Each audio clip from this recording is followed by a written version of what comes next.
Hey everybody, it's Coin Snobz. I'm Keith. And I'm Jason. And today we've got a box of quarters. Oh yeah, hold on. Let's try that again. Hey everybody, Coin Snobz here. I'm Keith. I'm Jason. And today, now, we're going to Yes. do a box of quarters. Right now. So, so I went to a different bank today and I was able to get this flat pack now.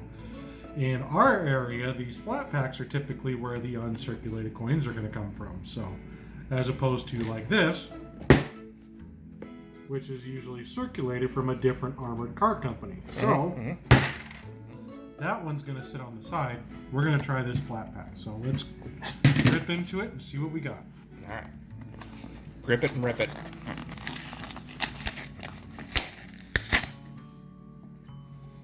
And it is circulated. Oh, come on. But, we'll see. All right.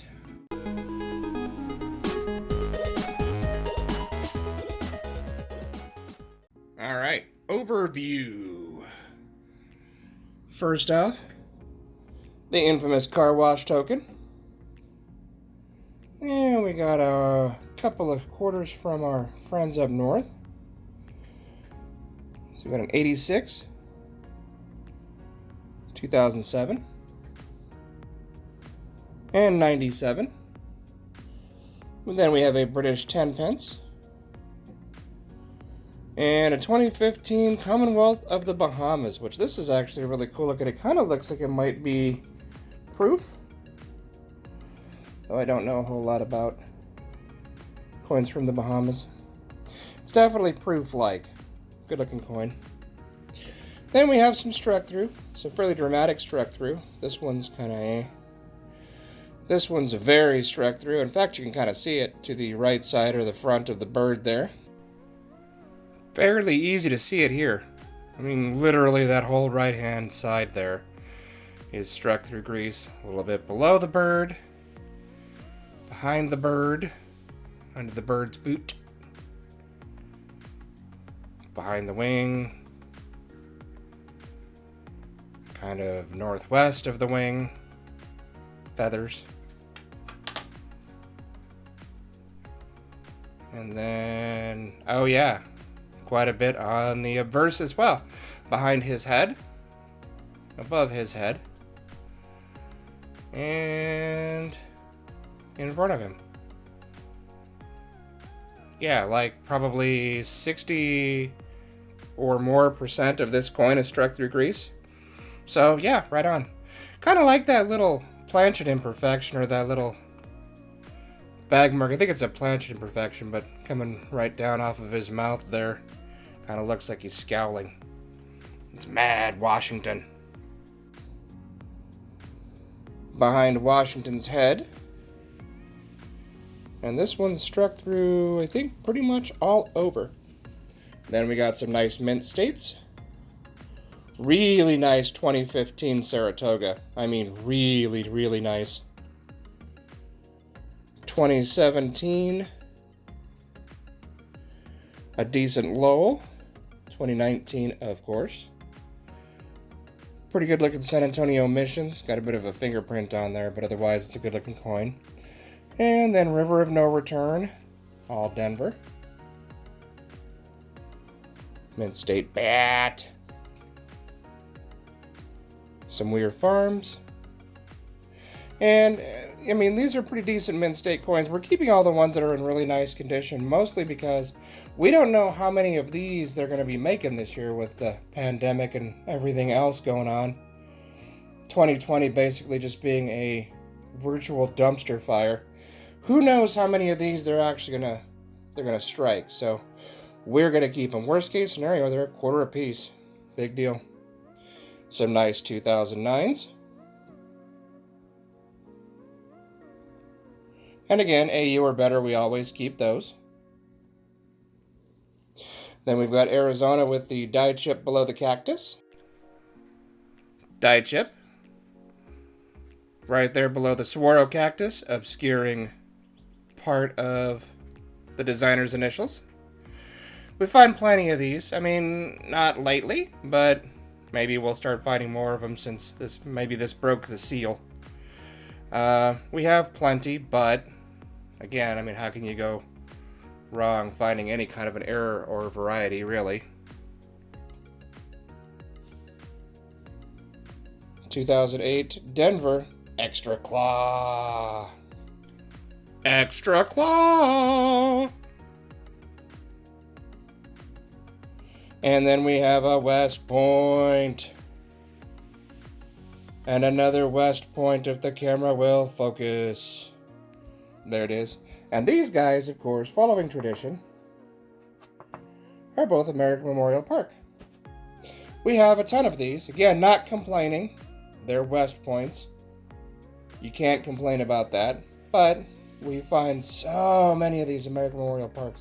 Probably a 10-to-1 ratio for all of the other W's. We find maybe 8, 9, 10 of these for every one other W that we typically find. Again, it's a W. Can't get mad at that.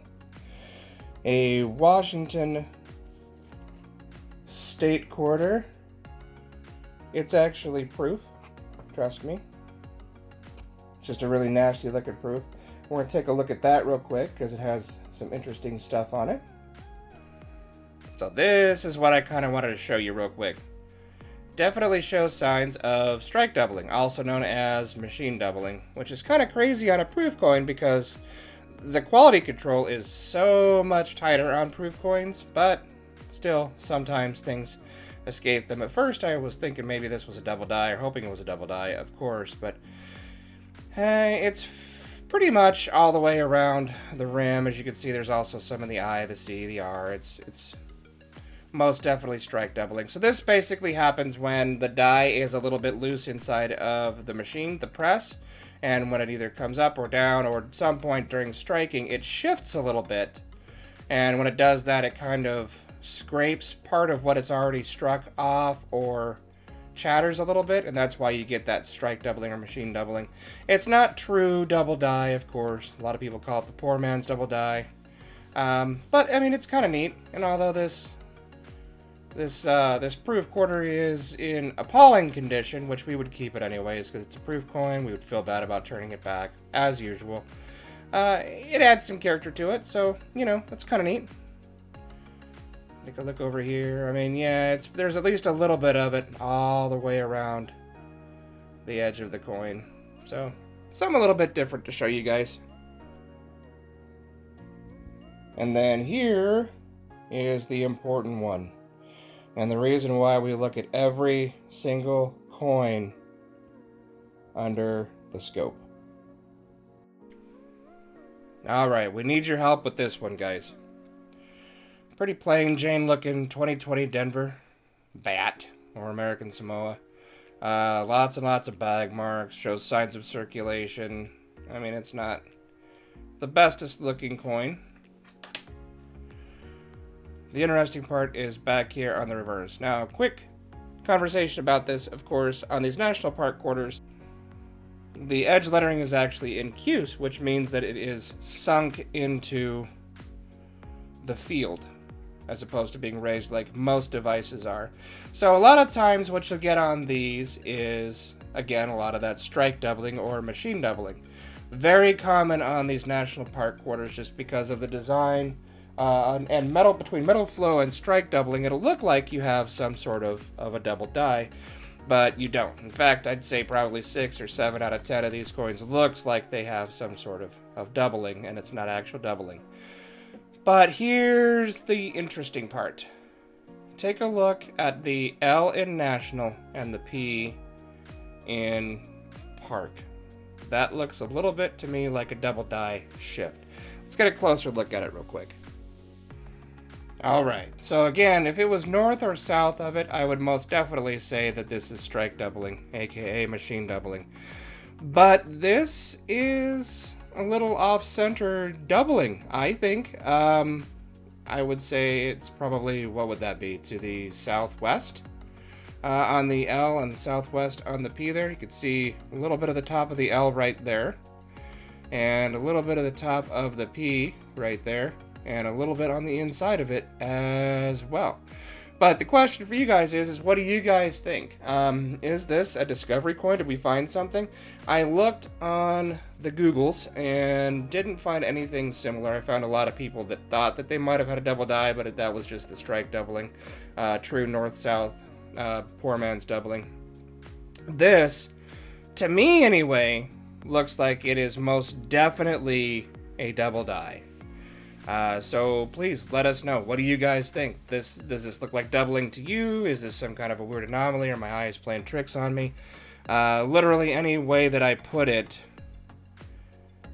it looks the same. So it's not like it's a light trick. It's still quite obvious right there as well. But yeah, throw it down in the comments below what you guys think.